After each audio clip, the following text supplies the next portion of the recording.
মাঝখানে একটা গ্যাপের পরে যখন কাজ শুরু করলা, ঠিক কোভিডের আগে তোমরা যখন সেই সময় যে নাটকগুলো করতা, মাঝখানে এই দুই বছর বা 2.5 বছর বা 3 বছরের গ্যাপের পরে যে তুমি নাটক করে যে ধরনের আছে কাজ করছো, ডিরেক্টরের সাথে কাজ করছো, কি মনে হয়েছে তোমার স্টোরি, তারপর হচ্ছে সংলাপ, কোনো চেঞ্জ মনে হয়েছে কিনা?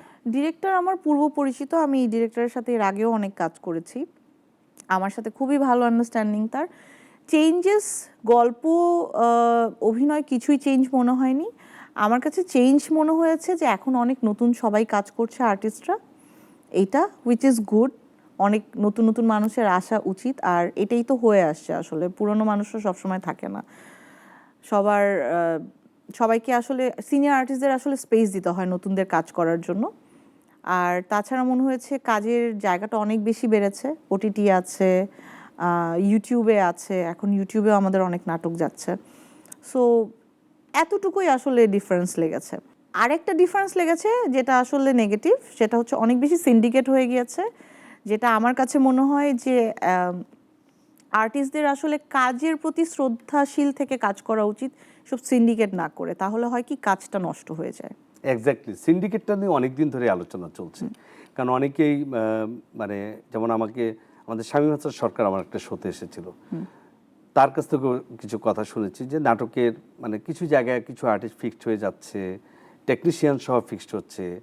তো এইটাকে তুমি ফেস করে তুমি ওভারকাম করতে পেরেছো, বা এই সিন্ডিকেটটা কি খুব বড় বাধা হয়ে থাকে, এখনো আছে কাজ করতে গিয়ে? সিন্ডিকেট আসলে যারা করে তাদের কাছে আমার মনে হয় যে তাদের কাছে তারা তাদের জায়গাটাকে খুব মানে ছোট করে ফেলে সিন্ডিকেটটা করে।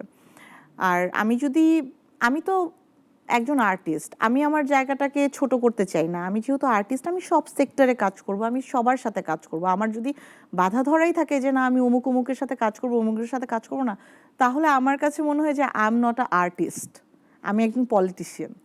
মানে কাজের জায়গায় আসলে আমি পলিটিক্স করে কাজ করতে পারবো না। এখানে আমার ট্যালেন্ট দিয়ে একটা আর্টিস্ট, শিল্পী যেভাবে কাজ করে ওইভাবে আমার কাজ করতে হবে, বিনয় থেকে, কাজের প্রতি সম্মান রেখে।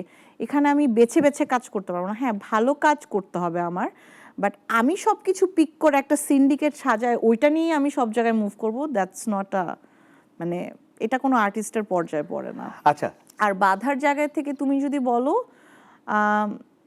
আমার কাছে কোনো বাধা হয়নি। কারণ আমি বরাবরই ভাইয়া এরকম যে আমাকে নিয়ে যারা কাজ করতে কমফোর্ট ফিল করে তারা কাজ করবে, যারা কমফোর্ট ফিল করে না করবে না। আমি কখনো কাজের জন্য মানুষের কাছে যাইনি আল্লাহর রহমতে এই পর্যন্ত, আর কখনো সিন্ডিকেট করেও মানুষের কাছে যেতে চাই না।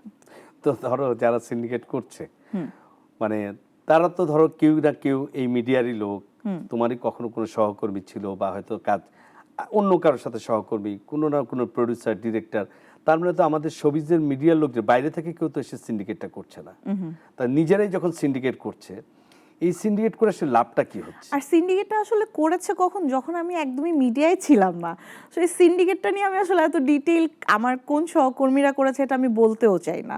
কারণ আসলে আমি আমার মানে তুমি বলছিলে যে হয়তো তোমারই কোনো সহকর্মী করেছে, এটা করেছে ওটা করেছে, আমি যখন ব্যাক করেছি আমি তাদেরকে পাইনি।